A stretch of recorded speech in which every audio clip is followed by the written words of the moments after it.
Hi, hello. First, right off the bat, we got to address this right here because I'm loving it. Oh, thank you so much. I'm loving it. I love the style that you got going on. Makes me feel energetic, upbeat.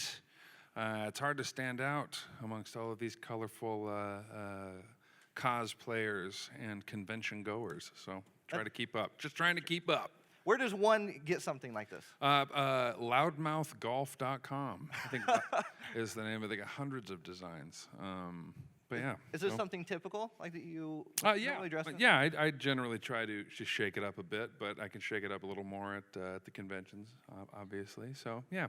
So speaking of conventions, you get to come to a lot of conventions? Yeah, I think I just started a couple years ago, so I think I've been to maybe 10 or 12, and so far, this is the best one I've been to yet. Oh wow, yeah. Round of applause. It's because of you guys. So what are you a fan of? Like, what do you geek out about when you go to a convention? Oh, when I go to a convention, let's see. I've geeked out over the wrestlers. I grew up with the WWF. Oh yeah. Some of you know. Some of you are more familiar with the WWE. But a lot of the guys who show up at these are from my era of professional wrestling, which I dig. I freaked out over Ralph Macchio. Who else? Yeah, I mean, I've gotten to meet all kinds of amazing people over the last couple So a big years. wrestling fan. I'm kind of interested in that. I really grabbed onto that. So Attitude Era type of. Yeah, I mean. Mick Foley. Yeah, a little later than that. I mean, like Hulk Hogan was probably like the beginning of my time. We're getting to the Jake the Snake Roberts, Hacksaw Jim Duggan. Oh, okay, yeah. Bushwhack Brothers, Bret the Hitman Hart. So like the those types of golden guys. era, Roddy Piper. Yeah, definitely. And I'm told I bear a similar resemblance to the Big Show. You know, now that you mention Kind of. that, I can see If it. I did like a certain. Do you think you could take him on? What's that? Yes. Yeah, absolutely. Without a doubt. Are you saying you're calling him out right now?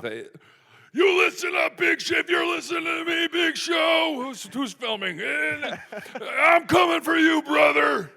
There it is. There it is. Big Show, will you accept the challenge? Yeah. From Chris Sullivan. That's me. I'm Little Show. There it is. There's the challenge right there. It's been dropped. I want to make sure that if we have any questions in the audience, we get to ask those questions. Does anybody have a question? I know nobody wants to be the first person. Everybody's always shy to be the first person to ask a question. Yeah, sure. Yeah, so. Anyone? Anyone? Oh, Yeah. right over here. Oh, You there can we come go. up to the Q&A mic right here. Yeah. Yes. Go ahead and come up to the Q&A mic. You don't have to go all the way around. You can come around the front here. It's fine. Hi. Hi. I loved you in the Nick. Oh, thanks so Did much. you have a good time on that show, or was it so serious? that No, you- I have a good. First of all, I have a good time wherever I go. Serious or not. Show of hands, people who've seen the Nick. Am I the Right. only one? Yeah, you might be, but that's not I loved it, unusual. though. It was an unusual show, but the weird part is that convention goers would be a big fan of this show. I think, don't you think? Yeah. Right? Like yeah, 'cause it was weird. it was 2 seasons. It ran on Cinemax. It starred Clive Owen, and it was directed completely by Steven Soderbergh. And it was this turn of the century medical drama, essentially, about the beginning of surgery. So it's dark, it's gruesome, and the writing is incredible. The soundtrack is by Cliff Martinez. Anybody? So you've got this like a period era show, 1900, 1901, but all of the music is electronic and digital and synthesized, and it's like this amazing contrast. And I played an Irish ambulance driver, which at the time was just a guy with a horse and a cart who would drive around New York picking up bodies and bringing them back to the hospital where they were trying to figure out, how to do surgery. And so I had a really good time. And obviously Steven Soderbergh is one of the greatest living directors. So yeah, that show was a lot of fun. Glad. Thank you. Thanks. All right, so I was just wondering, kind of what was it like working in the very early stages of Hadestown, especially seeing how successful it's grown as a musical? Does anyone know what Hadestown is? Raise a share of hands. Oh, okay, some people, yeah. Yes, It's fans. starting, so Hadestown was won Best New Musical at the Tonys this last year. and a bunch of other awards. And I played one of the original roles off Broadway. And then by the time it went to Broadway, I was cast in This Is Us, and I couldn't go do the show. And so I've already forgotten your question. What was it about Hadestown? What was it like? Oh, what was it like? Okay, so the workshopping a musical is a long process. I mean, that musical was workshopped in different ways for like a decade before it made it to Broadway. But it was a lot of fun. We were down at New York Theater Workshop, which is the Lower East Side of New York, which is like this historic theater where Rent came from, and all of these other amazing Broadway shows. And so yeah, it was nice to be, doing theater. If you're doing high school theater right now, anybody in theater? Who's in theater? Raise your hand. Got one We got a clapper? couple. Great. Yeah. You're right. Clapping is more fun. Clap if you do theater. Great. It's the exact same process if you're doing an off-Broadway show. It's the exact same process if you're doing a Broadway show. It's a bunch of people in an empty room with tape on the floor trying to figure out how to tell a story. And so, so it was a lot of fun to take this new music written by Aeneas Mitchell and kind of learn to try to tell the story of Orpheus and Eurydice in a new way. But, yeah, Thank you. Thanks. Hi. Hi. Okay. I'm really enjoying your podcast, and I'm Oh. just wondering how did that come about? Thank you so much. We're starting out with all of the things, the obscure things that people don't know about. So now you get to know about them. Who listens to the podcast? Clap if you listen to the podcast. Exactly. So I have a podcast. It's called In Love with Michael Rosenbaum and Chris Sullivan. Do you know Michael Rosenbaum? Yeah. Lex Luthor. So I did his podcast, which is called Inside of You. And we got to talking about, nowadays there's a lot of cynicism, there's a lot of sarcasm, there's a lot of, cynicism and sarcasm. And we decided we didn't want to talk about that stuff anymore. We don't want to talk about the movies we don't like. We want to talk about the movies we like. We want to kind of spread positivity. And so we decided to start this podcast called In Love, to talk to people about the things that they are in love with, the people they're in love with, the things they nerd out on. And so we started that podcast a little while ago, and it is a lot of work, a lot more work than I thought it would be to start a podcast. And we're having a great time, and I think we've got about 12 or 13 episodes out. So rate, subscribe, review, tell all your friends. It would help us out greatly if you're into new podcasts. Well, thank you. Thank you. Do we find it on all the major podcast platforms? Yeah, I think so. I think it's specifically an iTunes podcast, but I'm pretty sure it's available Everywhere. Everywhere. Yeah. Yeah. You found it where?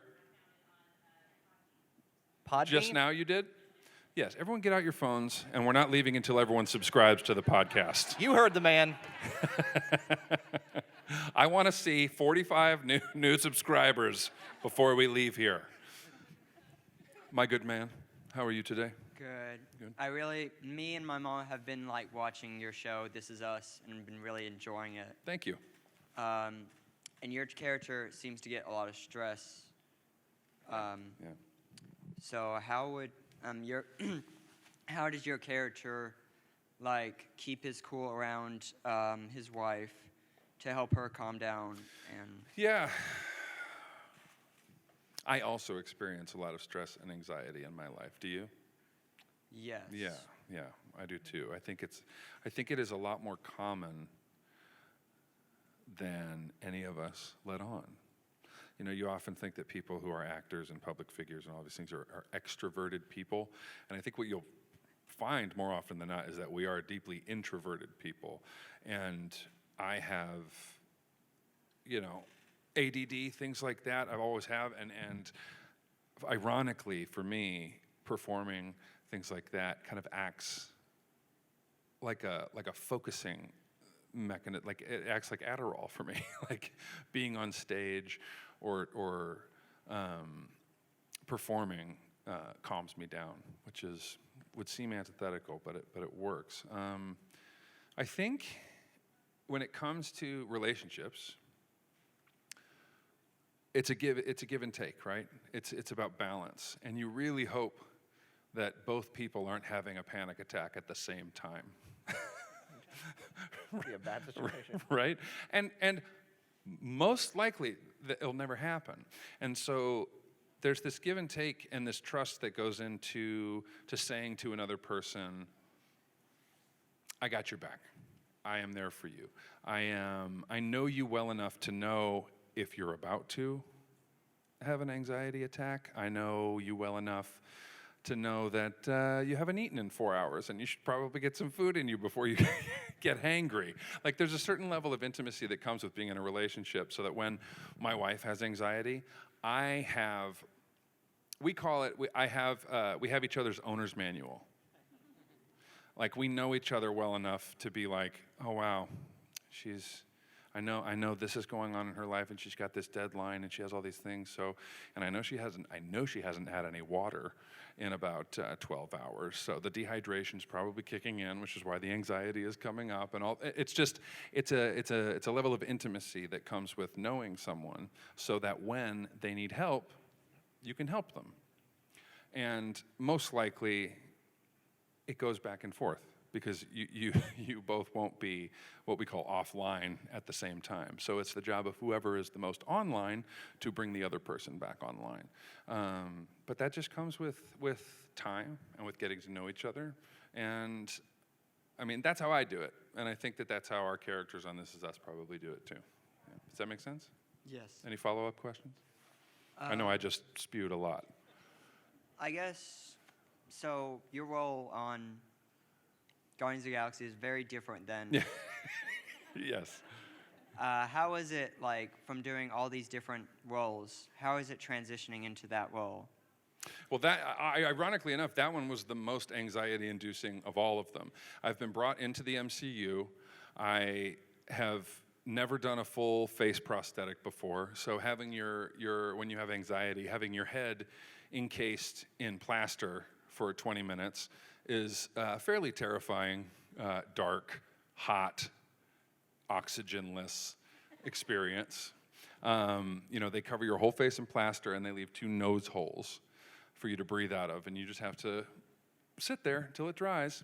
And then you find out that, if you've seen Guardians of the Galaxy 2, I play a character called Taserface, and then that plaster is made into a silicone a prosthetic, which gets applied to my face, which is like a little head coffin. and every morning they seal your head in this gel, and then they put giant contact lenses in. I'd never worn contacts before. Then they put these giant plastic metal teeth in and say, okay, now go act. And it was one of, like, the most terrifying things ever, because in order to get the makeup to move, you have to over enunciate, because every, like, inch or 2 of movement you can gets a little twitch out of that makeup. And then you have to learn to talk again, because you've got these giant teeth in, which is why whenever you see a monster, and we're all over enunciating, like, it's because we can't talk through the teeth. And the entire experience was a blur, because I was wearing these contact lenses. And so literally the entire shoot was a blur. 8 hours a day. Point me in a direction. Tell me who I'm talking to. So it was a completely different experience. Thank you for your questions. Thank you. Yeah. Did you get to keep anything from your time on I the still set? have my teeth.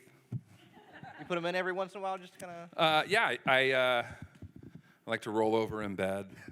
And be like, "Hi, That'd be funny. give us a kiss."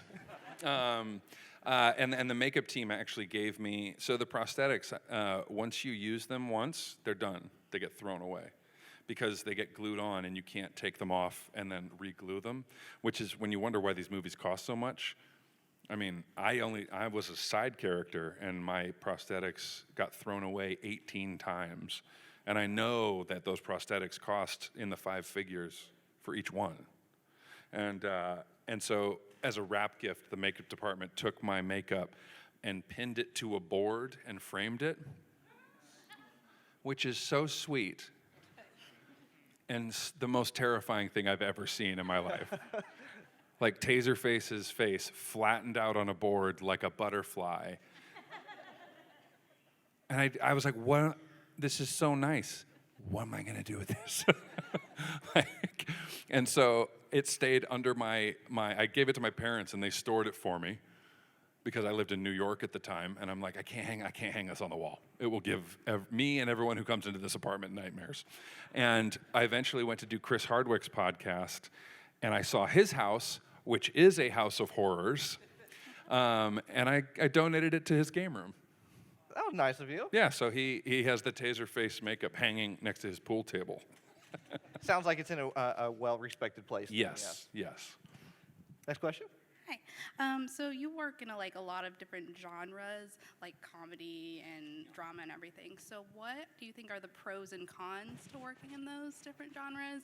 And do you have a specific favorite that you prefer working in? Pros and cons to different genres. Well, comedy is an easier day at work. But I think the benefit to working in all of them is just working in all of them, kind of reminding people that I can be scary, and reminding people that I can be a tough guy, and reminding people that I can be funny, and reminding people that I can sing, and reminding people that I can dance. So my kind of modus operandi for my career that my manager has set up is like, okay, here's what we're going to try to do. TV, theater, film. TV, theater, film.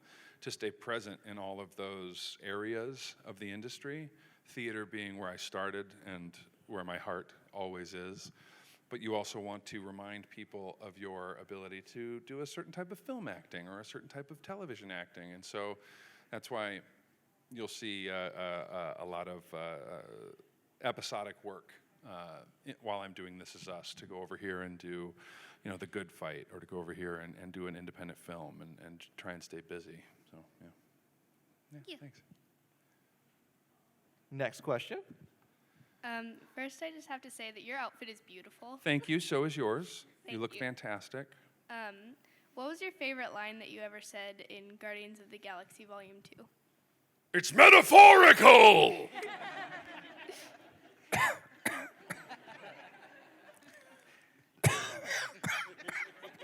It probably takes a toll on you, doesn't it? It was a long day. That's what it was, a long day. You good? Yeah, I'm good. All right. Are you the Pink Hulk? What are you? Sure. No, you got to tell me, because I don't know all the characters. Well, if anybody in here knows about Lore Olympus, I'm Eros, or Eros. Cupid. Cupid, I love it. I'm Get keeping- it? I love it. Eros. I love it. Roses. Well, I'm keeping up the tradition of asking someone on stage at any panel I go to, what's something that you really enjoy, like TV-wise, movie-wise, anything like that, that you don't think has received enough attention and you just kind of want to tell us to go watch? I mean, applause for The Haunting of Hill House. So a lot of people have seen that. We're at a Comic-Con. It seems. I am telling you. Have you seen it? Oh, yeah. Okay, you've seen it. Raise your hand if you haven't seen it. Okay, listen to me. Got a good amount of people. Okay. Listen to me. I have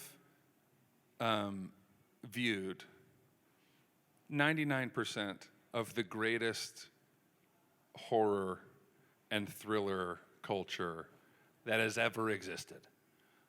This TV show is as good, if not better, than any of it. It is so good. Applause if you agree. Applause if you disagree. He hates it. It is so well done. And I think, like, some people talked about it, and some people I knew were like, yeah, it was good. But people weren't telling me, like, this is some of the best acting I've ever seen in horror. Did you catch the episode where it's 3 20-minute shots? Yes. So there's this one episode where they rehearsed it for 8 weeks and shot it for 3 weeks.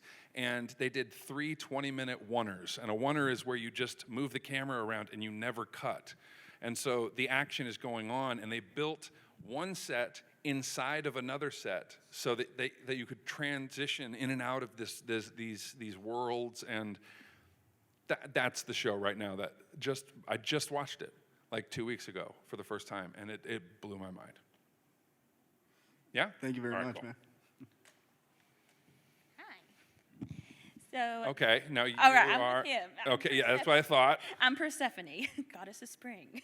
That's And right. Hades. So, Hades Town. There we go. All right. Okay, great. All right, so This Is Us is like my all-time favorite show, but it is very emotionally draining. Yes. Has there been any moments that you guys, as actors, have had to deal with emotional drainage, or have you guys just kind of learned to act with it? Yeah, yeah, I mean, Mandy deals with that a lot because Mandy is put through the ringer on that show. And the show can be a little draining. And it can be tricky for an actor to have to go to those emotional places because essentially you're getting yourself riled up to be depressed or to be have an anxiety attack, and it can take its toll. In TV, it's a little easier, just because it's more contained and it doesn't go on as long. In the theater, I did a show back in Chicago that every night the show would end with me committing suicide on stage. And it was this huge scene, and it was highly emotional. It was all of these things, and screaming and yelling and thrashing about. And so I was very young at the time. I didn't know exactly what effect that would have on me. The day after we closed, around that time, when I wasn't doing the show, I got violently ill. And my girlfriend at the time, now my wife, her roommate was a registered nurse at a hospital right near their apartment. And she came home, and she did she was also a massage therapist, and so she did some acupressure tests on my hands and feet. And she was like, "You're going through adrenaline withdrawal. Wow. Like your body is literally getting dope sick because it's not getting a dose of adrenaline that you've been giving it every day for 2 months," which was a really interesting lesson to me about the power of our bodies and the power of the drugs that we already have in our brains. Things like dopamine, serotonin,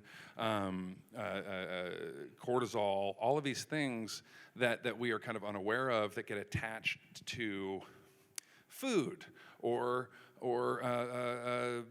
extreme sports or alcohol or whatever the thing is, can also be attached to behavior. And so that's when I realized that I had to be really careful with my feelings and with my thoughts and with my behavior, because real quickly my body got used to that rhythm. And then when I took it away, I got sick. It was crazy. So that was one of my more kind of enlightening experiences with something like that. All right, thank you. Yeah, thanks. How long did it take you to recover from doing that? You know what? I kind of fell into a bit of a depression after that, because I had been, essentially overdoing it with this one part of my brain.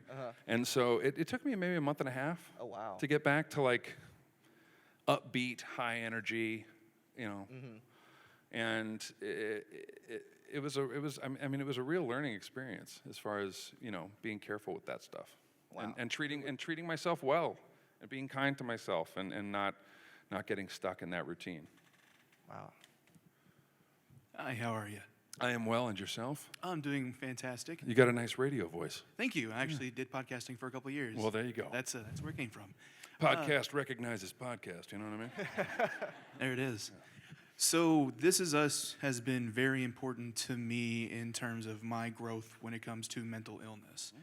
Toby as a character has been the one that I have related to and kind of clutched onto in his recovery, his battles of that nature, even from going off his pills and stuff like that. So you as Chris Sullivan portraying Toby, do you find that character therapeutic for yourself? Absolutely. Absolutely. The interesting part about the show and the character and all these things is that as soon as you said mental illness or mental health, everyone in the room, like, you could feel the room be like, here we go. It's scary to talk about. It's scary to talk about. And the interesting part is that it's more common than, because we don't talk about it, we don't realize how common it is, how many of us are dealing with anxiety, how many of us are dealing with depression. And that's okay. Mm-hmm. That's what I've learned from playing the role, is that dealing with those things is okay. The actual problem comes from the stigma that surrounds it and not being able to talk about it and not being able to share with the people around us, because we feel this, I don't know, we feel ashamed, we feel broken, we feel less than. And it's ironic because we all have those feelings, and it's happening to everyone around us in different levels, obviously. Mm-hmm. But yeah, I think the stigma, the thing that I've realized about mental health, mental illness, is that it's not, it's not the Joker. Yeah. That's one level. We saw the Joker. We saw Joker. Mm-hmm. That's one level of where mental illness mixed with societal pressures, mixed with all those other number of things, that's one extreme.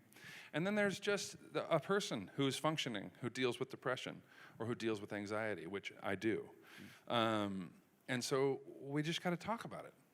Yeah, we just have to talk about it and share with people, because as soon as you talk about it, for whatever reason, for me, it disarms it. Yeah. It takes away the power, it takes away the urgency, it takes away the shame, and it invites someone else to share their experience. So and I will say that CrossFit Toby Yeah. is an incredible way to show that you can deal with it in a positive way. Yeah, I think, one of the interesting things, there's four things. I started therapy a couple years ago, and my therapist was like, I'm gonna tell you 4 things that are gonna sound stupid. Eat well, hydrate, exercise, get good sleep. If you Told me do the same thing. Yeah. If you do those 4 things, you will be amazed at how quickly you can recover from not feeling low one day, or a series of negative thoughts, or my mental health and my mental wellness has increased 1,000-fold when I started focusing on those 4 things, which sound like givens, but listen, what I'm here to say is we don't drink enough water, people. If you take anything away from this, hydrate, okay? Good night. Thank you, Chris. Thank you. Hello, my friend. Hello. How are you? Good. What's up?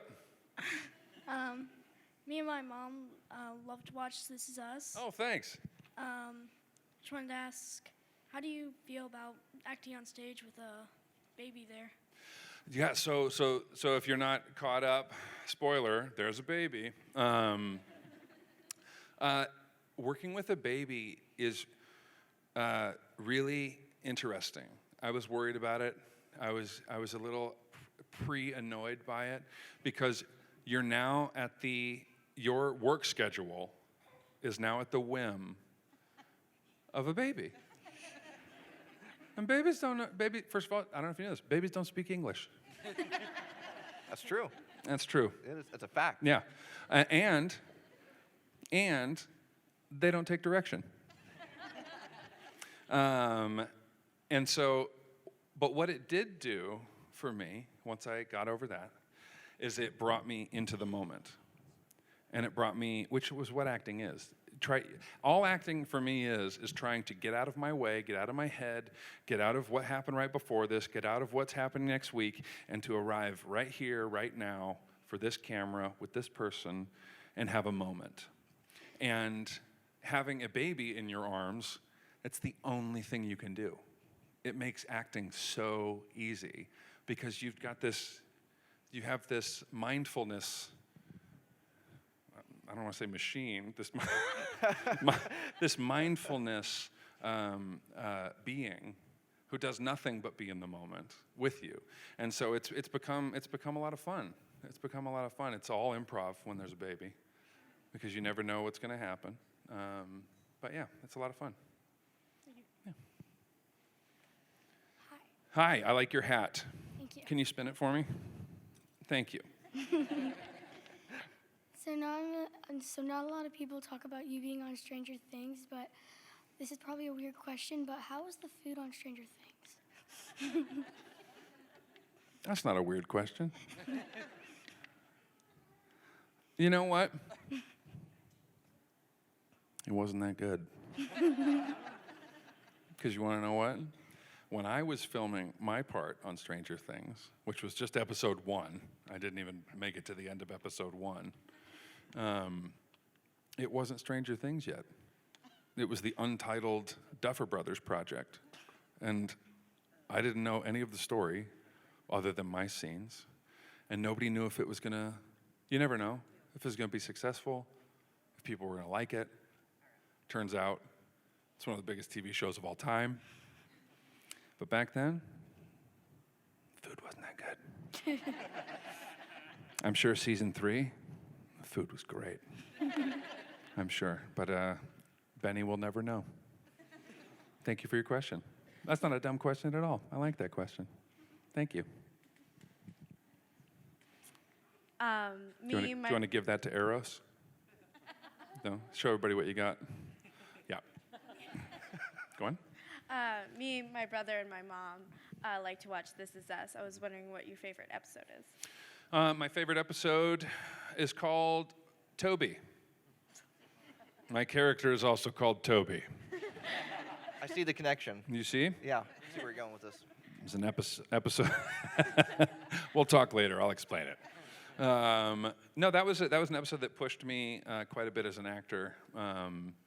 And so I was really grateful for that writing and the opportunity to do that. My other favorite episodes are the holiday episodes because that's when we all get together. And you know, if you've seen the show, it's broken up into storylines, and so I don't get to see a lot of the other actors all the time. It's just me and Chrissy Metz, who is my favorite. But on the holiday episodes, everybody gets together for the holidays, so all the actors get together to do scenes, and those are some of my favorites. Thank you for your consideration. Oh, you're most welcome. Thank you. So thank you for being here. My pleasure. 2 quick questions. First of all, did you have that suit before you were coming to Louisville, or did you buy it for Louisville with the roses? I had this suit just waiting in my closet for the right moment. Okay. And when I knew Louisville was coming up, I said, this is it. Nice job. This is it. And then secondly, I was just curious if the baby in this season is hearing impaired. No. Okay. The baby. Yeah. No. You mean sight I'm sorry. impaired? Yes. Yes. No. Vision impaired. The baby is not. The baby is not. It has no impaired vision. I think what you're referring to is a couple of very convincing shots that kind of look like the baby is. Right. But Hollywood magic, they take the pupil of the baby and just shift it over a little bit to make it appear as if. There you go. Yeah. Thank you. Yeah, you got it. Chris, I want to bring up something that nobody else brought up. Oh, don't do it. I'm really don't surprised. do it. I'm really surprised. Oh, gotcha. I want to know Gotcha, journalism. about the camel hump day. Oh, jeez. Do you guys know about this? The commercial? Yes. The hump day commercial? People are, yes, a few dudes. So right here. if you don't know, maybe this sounds familiar. I don't know why I'm still advertising for them. Turn your camera off.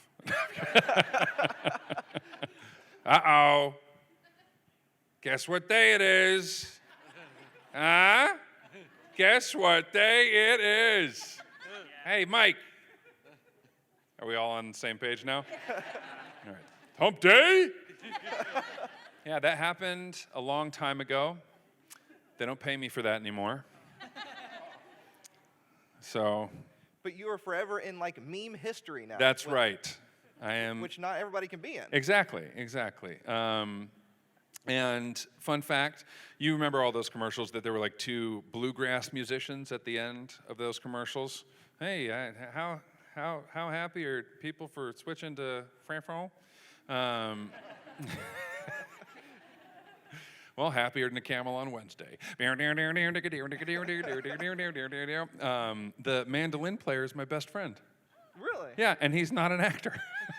He got invited to so they were auditioning people in pairs, and this banjo player that he knew was like, hey, I need a buddy to go in with me. You're the only other guy I know. Would you go in with me? And he cared so little about the audition. They were like, yeah, no thanks on the banjo. But what's going on with the mandolin player? He really could care less about this. Why don't you come back? And that is the lesson about auditioning. Desperation stinks up a room. And he could not have wanted it less, and that commercial campaign changed his life. So, but yeah, it was totally unrelated. Like he didn't recommend me. I just auditioned separately for the VO, for the Camel, and that's history. And you have to live with it forever now. I mean, That's right. I mean, technically speaking, well, until This Is Us. Before This Is Us, more people had seen me do the voice of the Camel than anything else I had ever done. 4 years of theater school. That's something to be proud of, though. Hey, why not? Why not? Why not? So is there anything that you want to talk about that you are currently maybe filming, movies coming out, TV shows coming out that you would like to talk about? Yeah, I will talk about it. You know what? I will talk about it. All right. You know what? I will. We're right in the middle of season 4 of This Is Us, but also there's an artist here. You can go to Artist Alley and check him out. Mike Norton and Tim Seeley have a graphic novel series called Revival. That's kind of The Walking Dead meets The X-Files meets Fargo. And myself and a few other names who I will not talk about just yet are, I will be executive producing and performing in the feature film version of that comic. So that is something that we're working on this winter that hopefully will be out soon. So are we expecting like maybe 2020 is when we can expect it out? Maybe? 2021. Okay, so sometime 2022. And there's nothing you can tell us. I can't. I mean, I can tell you. You can go check out Norton and Seeley and check out the comic and the graphic novel because it's great. And then everything else is. I mean, getting a movie made is real hard work. So we're in the very early stages. But yeah, we've got some offers out to some people that you know, some people maybe that you've seen at conventions. Who hopefully will come on board and make the movie with us. That's awesome. Yeah. Anything else you want to talk about before we head out? Nope. Okay. I think we literally have covered everything I have ever done in my career, even the remote offbeat stuff that I was so glad to talk about. Any other questions? Yeah, I have one. Hold on one second. Uh-oh. See, now he's out into the crowd. What was it like working with Michael Rooker? It was a horror show. Thank you so much. I'm kidding. I am kidding. He's my favorite. And I mean that from the bottom of my heart. Any other questions? I want to make sure we get them all. And then I'm going to go back to my table. And if anyone wants to say one last hello before I leave, that's what we're going to do. You want to do a zoom in, or you coming in for a question? I thought you were going to do like a zoom in all the way on me. What's your question? Go out on a big one. Here we go. All right, here we go. Of all the characters on This Is Us, besides Toby, who do you admire the most? Who do I admire the most? Kate!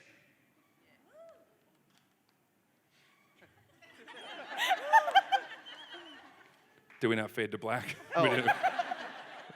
The suspense was killing me. I know. Thank you so much for coming out, guys. I'll see you out on the floor.